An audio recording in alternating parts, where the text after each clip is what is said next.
अपना ट्विटर वाला भाई जो बियर फिल्म देख के आया होगा, पर भाई इतना एक्साइटेड था, उसके हार्मोनल फ्लो इतनी तेजी से हो रहे होंगे शायद, कि उसने आते ही ट्वीट कर दिया कि ये जो लाइन बोली है कि बेटे को हाथ लगाने से पहले बाप से बात कर, ये कहीं समीर वानखेड़े के लिए तो नहीं बात बोला है, या फिर जो सोशल इश्यूज को उठाया गया है कहीं बीजेपी के लिए तो नहीं बोला है। उसे कहने का जो इंटेंशन था वो ऑफकोर्स ये था कि शायद इन्हीं के लिए नहीं बोले हुए, इन्हीं के लिए बोले हुए। होती है ना वो चीज, जब कोई मूवी देख के आता है तो उसके हार्मोन स्लो करते हैं। जैसे कोई देशभक्ति की मूवी देख के आया, बॉर्डर फिल्म देख के आया, तो वो अपने प्लान बनाना शुरू कर देता है कि मैं तो आर्मी में ही जाऊंगा। अगले दिन सुबह उठता है और सब भूल जाता है। ये होता है हार्मोन्स का फ्लो, डोपामाइन का फ्लो। डोपामाइन ऐसे ही काम करता है। बहुत सारे आप में से भी ऐसे लोग होंगे जो सोचते होंगे कि यार एक दिन तो ऐसा लगता है कि यार आज तो बहुत पढ़ूंगा, या जो भी आपका प्रोफेशन है उसमें पूरी मेहनत करूंगा, और सुबह उठ के किसी दिन प्लान करते हैं कि भाई जिम जाना है, आज से ही जिम जाना है, किसी ने कुछ बोल दिया या फिर मोटिवेशन आ गई।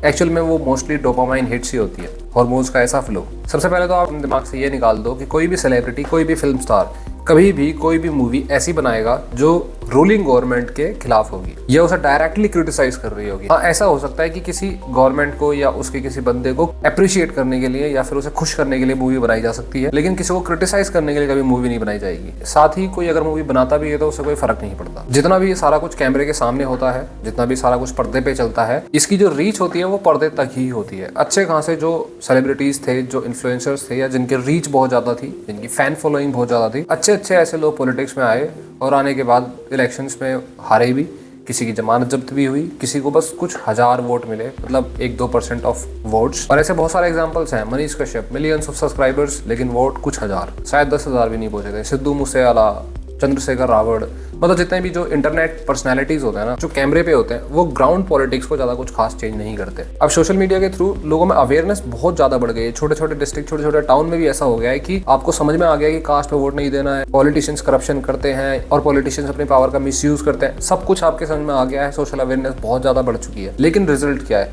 आज भी आप किसी भी जगह पर चले जाओ, किसी भी डिस्ट्रिक्ट में चले जाओ, किसी भी विधानसभा में चले जाओ, वहां जाके चेक कर लो भाई एमएलए कौन है, एमपी कौन है। आपको 3-4 बेसिस पे मिलेगा, या तो कास्ट के बेसिस पे मिलेगा, या फिर वो बंदा वहाँ का बाहुबली होगा, या उसकी पावर बहुत ज़्यादा होगी।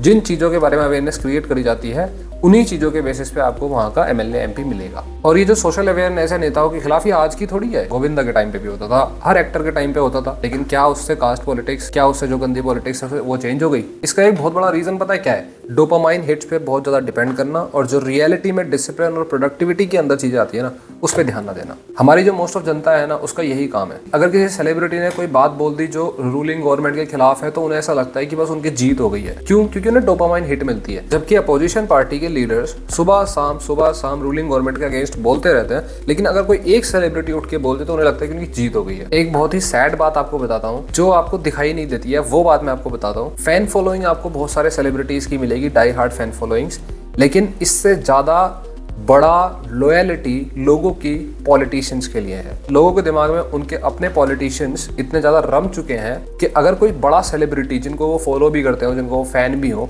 अगर वो उनके खिलाफ बोलेंगे तो शायद वो उनके फैन होना बंद कर दे, लेकिन उस पॉलिटिशियन को वोट देना बंद नहीं करेंगे। और ये चीज आप अप्लाई करके देख लेना, चाहे वो नरेंद्र मोदी हो, चाहे वो राहुल गांधी हो, आप दोनों के केसेस में अप्लाई करने की कोशिश करना और आपको रिजल्ट पता चल जाएंगे। नरेंद्र मोदी जी के केस में थोड़ा ज्यादा पता चलेगा, क्योंकि उनके ज्यादा डाई हार्ड फैंस हैं, हेटर्स भी डाई हार्ड है। वैसे तो 2014 की बात है, सलमान खान जाते हैं मोदी जी के पास। उस टाइम मोदी जी का जो नाम है वो धीरे धीरे ऊपर चढ़ रहा था, जाके वहाँ पतंग उड़ाते हैं। अब जो लोग मोदी जी के खिलाफ थे वो बहुत ज्यादा क्रिटिसाइज करते हैं, हेट बढ़ा के देते हैं, और जो उनके भाई बंधु होते हैं जो इसी हेट में उनका साथ दे रहे हैं, उनकी बातें सुन के पूरी रात जागते हैं, दिन में भी यही करते हैं। उनका डोपामाइन हिट हो रहा होता है, लेकिन रिजल्ट के नाम पे जीरो, क्योंकि ना तो वो बीजेपी को हरा पाए और ना ही सलमान खान की जो टीआरपी बिग बॉस की आ रही है वो कुछ कम हो पाई। और सलमान खान आज भी जब जरूरत पड़ती है तो मोदी जी को अप्रिशिएट करते ही रहते हैं। और अभी की मैं बात ले लेता हूँ जवान मूवी की, तो कुछ लोगों को लग रहा है कि शाहरुख खान उनके साइड है, अब वो अगला इलेक्शन जीतने वाले हैं। लेकिन वहीं शाहरुख खान जब न्यू पार्लियामेंट का इनॉग्रेशन होता है तो वो पोस्ट डालते हैं। अभी जब नरेंद्र मोदी जी बोलते हैं कि 1 अर्थ 1 फैमिली 1 फ्यूचर, तो वो उसको भी दोबारा अपनी पोस्ट में लाते हैं। शाहरुख खान तो शायद अपने घर में बैठ के आराम से चाय पी रहे होंगे, और उन्हें शायद अच्छे से ये भी ना पता हो कि right wing, liberals, left wing ये होता क्या है। जवान मूवी में एक बहुत ही प्यारा मैसेज था, जो खैर बहुत टाइम से चला आ रहा है। 10-20 साल के पीछे की मूवी उठाओगे देखोगे ना, तो वहाँ पे बहुत अच्छे मैसेज दिए गए हैं, लेकिन उन मैसेजेस की कोई बात नहीं करता। उनमें से कुछ मैसेज तो ऐसे होंगे जो रूलिंग गवर्नमेंट यानी बीजेपी गवर्नमेंट के अगेंस्ट काम करेंगे, लेकिन उनको उठा के ये लोग नहीं लेके आते हैं। यहाँ जो एक मैसेज मिला, उस मैसेज को समझने की कोशिश भी नहीं की गई होगी। जो लोग इधर की साइड है, लिबरल्स हैं, या जो भी डेफिनेशन होती है, मैं इनमें वैसे ज्यादा मानता नहीं हूँ, क्योंकि ये एग्जैक्ट डेफिनेशन को सेटिस्फाई नहीं करते। तो ये मूवी देखते देखते इनके दिमाग में, जैसे अपना जूबियर है, इनके दिमाग में चल रहा होगा अच्छा ये डायलॉग आ गया, अब ये डायलॉग आ गया, भाई सब बातें मैच हो रही है। और फाइनली इन्होंने एक दूसरे से हाई फाइव किया होगा और सोच लिया होगा कि हाँ अब मिल गया हमें एक टॉपिक कि हम अब रूलिंग गवर्नमेंट को टारगेट कर सकते हैं। और मैसेज तो पता नहीं कहाँ खो गया। और इस पूरी कंट्रोवर्सी से होगा क्या?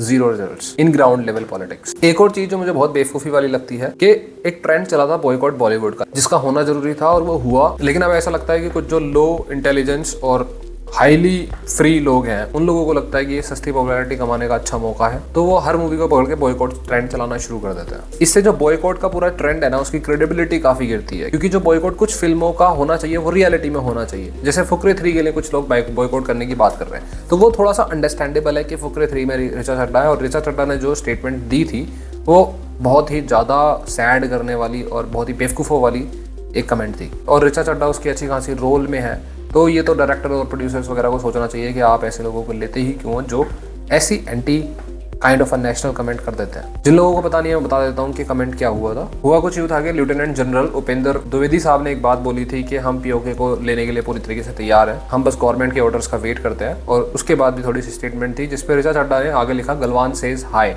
अब ये लोग ऐसी चीजें लिख क्यों देते हैं? देखो, ऋचा चड्ढा की पहले काफी ठीक ठाक हिस्ट्री थी, जो उनके कुछ लोगों के ट्वीट्स, कुछ लोगों के व्यूज शेयर करने के तरीके हैं, उससे पता चलता है कि वो रूलिंग गवर्नमेंट को टारगेट करना चाहते हैं। और मैंने ये बात पहले भी बोली है कि पता नहीं चलता कि जो लोग बीजेपी को टारगेट करना चाहते हैं वो कब देश को टारगेट करने लग जाए और कब वो हिंदू रिलीजन को टारगेट करने लग जाए, ये पता ही नहीं चलता। बहुत ही थिन लाइन इसमें होती है और वो बहुत जल्दी क्रॉस कर जाते हैं। मुझे पर्सनली लगता है कि वो उनकी लॉ इंटेलिजेंस का एक नतीजा था और कुछ भी नहीं, क्योंकि कोई भी इंसान अगर रियलिटी में भी इस तरह सोचता हो ना, तो वो आके ट्वीट नहीं करेगा, क्योंकि उससे उसके बिजनेस, उसकी लाइफ को बहुत बड़ा नुकसान होगा। तो वो शायद उन्होंने बस कूल लगने के लिए कर दिया कि हाँ देखो मेरा ह्यूमर, जिसके बाद उन्होंने अपोलोजाइज भी किया। ये भी बोला कि मेरी जो फैमिली है वो इंडो चाइना वॉर में लड़ चुकी है 90s-60s में। खैर मैं ये मानता हूँ कि जो कमेंट थी वो बहुत ही ज्यादा सैड करने वाली थी, लेकिन फिर भी इस देश में 140 करोड़ लोगों में आपको आराम से 1-2 करोड़ लोग ऐसे मिल जाएंगे जो ऐसे बेवकूफ़ी से कमेंट करने में ज़्यादा सोचेंगे नहीं। उसके बेसिस पे पूरी फिल्म को बॉयकॉट करना, जिसका रियलिटी में कोई इफेक्ट नहीं होने वाला है, ऐसे लोगों के बोलने से कुछ होता नहीं है, तो पूरी फिल्म को बॉयकॉट करना, इस बात पे हर बंदे के अपने डिफरेंट थॉट्स हो सकते हैं। जिसे बॉयकॉट करना है भाई करो, जिसे नहीं करना है भाई मत करो।